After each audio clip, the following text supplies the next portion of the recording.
नमस्ते बच्चों, होमवर्क देखिए। आज आक्रम निष्ठा मूर्ति कस्तूरबा वाला लेसन पढ़ा रहे हैं। दूसरे पेज पर दूसरे पैराग्राफ की 6वीं लाइन देखिए। कस्तूरबा ने अपनी कृति निष्ठा के द्वारा यह दिखा दिया कि शुद्ध और रोचक साहित्य के पहाड़ों की अपेक्षा कृति का एक कण अधिक मूल्यवान और आबदार होता है।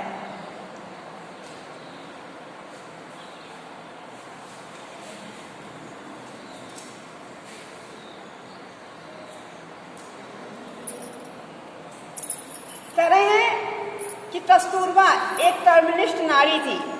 उन्होंने अपनी कर्मनिष्ठा के द्वारा इस बात को सिद्ध कर दिया था कि जो पुस्तकों के ढेर में रुचिकर बातें लिखी होती हैं उनको पढ़ने से अच्छा है कि यदि उस पर पालन किया जाए, पढ़ने की अपेक्षा यदि उसको पालन किया। जो पुस्तकों में रुचिकर बातें लिखी होती हैं उनको पढ़ने से अच्छा है कि पढ़ने के पश्चात उसका पालन भी किया जाए। तो चाहे छोटा काम क्यों ना हो, पुस्तक उसको तत्परता और लगन से करना चाहिए। शब्द शास्त्र में जो लोग निपुण होते हैं उनको कर्तव्य अकर्तव्य की हमेशा ही विचिकित्सा करनी पड़ती है कि जो कर्म के करने से मनुष्य को ये प्राप्त हो जाता है कि केवल पुस्तक रटने से ही नहीं। कहते नहीं है कि कोई चीज़ समझने से ज़्यादा अच्छी रटने की अपेक्षा इंसान को समझने का प्रयास करना चाहिए कि समझने से या अनुभव करने से ज़्यादा एक्सपीरियंस हर चीज़ का होता है, ना कि रटने से।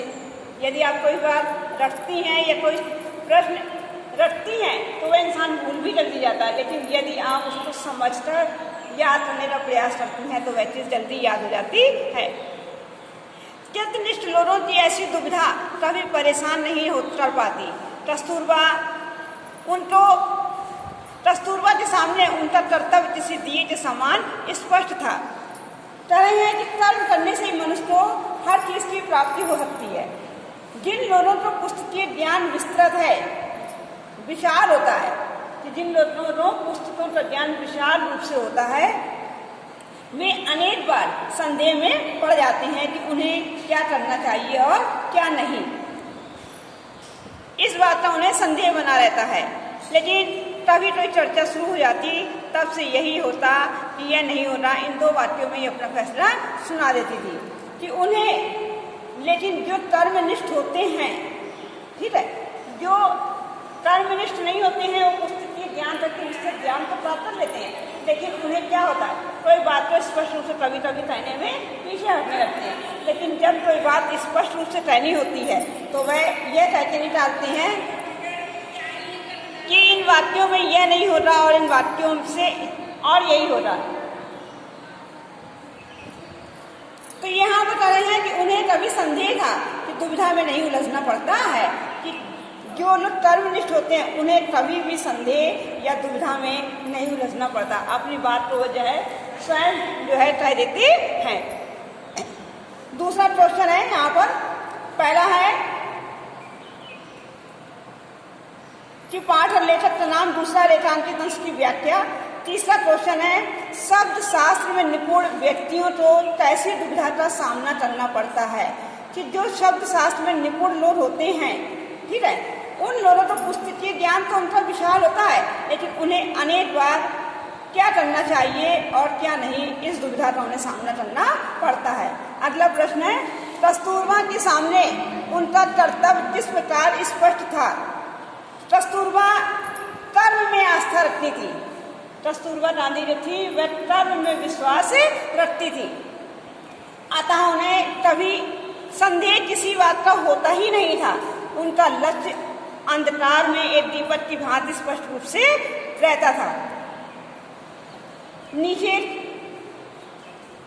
एक और देख लीजिए आप लोग होमवर्क। चलिए आज अच्छा इतना रुक जाइए, होमवर्क और देख लिया आप।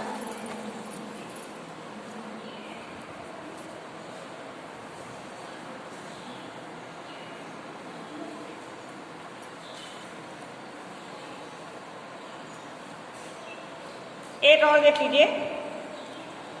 आज के जमाने में स्त्री जीवन संबंध से हमारे आदर्श हमने काफी बदल दिए हैं।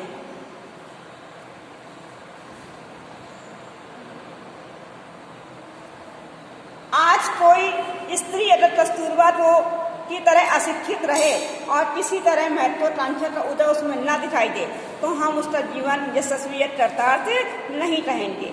कहने का तात्पर्य ये है कि आज लोगों को स्त्री के जीवन के संबंध में जो सोच है वह बदल रही है।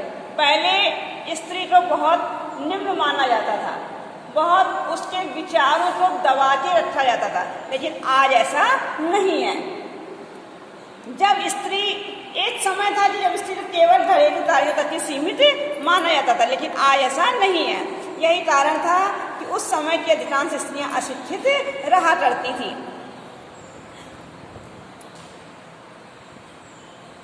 पूरे ऐसी हालत में जब कस्तूरबा की मृत्यु हुई तो पूरे देश ने स्वयं विस्फूर्त से उनका स्मारक बनाने तय किया और सहज इकट्ठी ना हो पाई, इतनी बड़ी निधि इकट्ठी कर दिखाई है। कह रहे हैं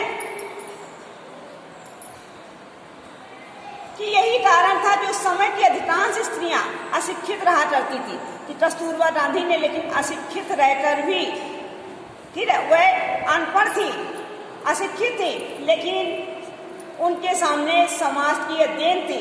यह शिक्षित रहकर भी अपनी कर्तव्य निष्ठा के द्वारा उन्होंने अपनी आकांक्षाओं पर जो उनकी इच्छा थी उस इच्छा को उन्होंने पूरा करने का निश्चय किया था और उस दृढ़ संकल्प में खरी उतरी थी, जिस पर आज की पढ़ी लिखी स्त्री भी यश प्राप्त नहीं कर सकती है। कि हमारा प्राचीन तेजस्वी आदर्श अब देश मान्य ने हमारी संस्कृति की जड़ें आज भी काफी मजबूत बना रखी हैं।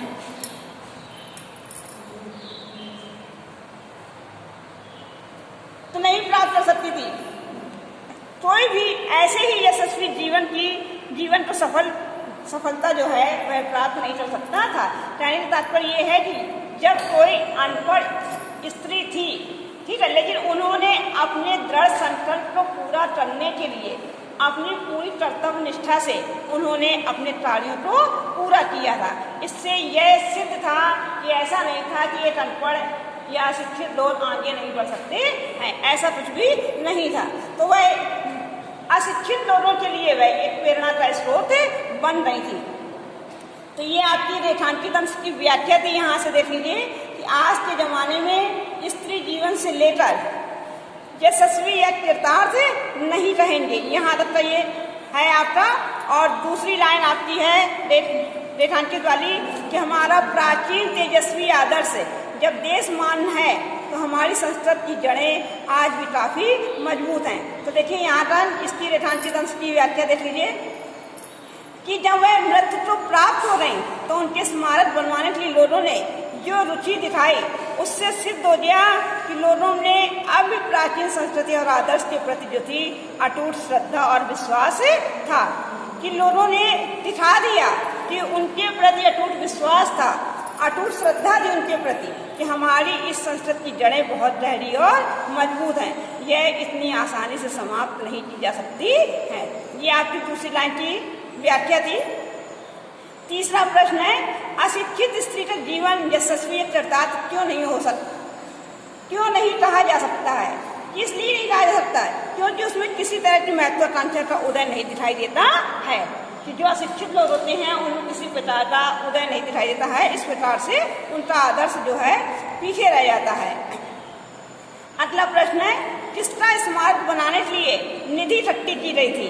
तो माँ कस्तूरबा की मृत्यु के बाद लोगों ने निर्णय किया था और बहुत सारी धनराशि एकत्र करी थी कि उनका स्मारक जो है वह बनाया जाए।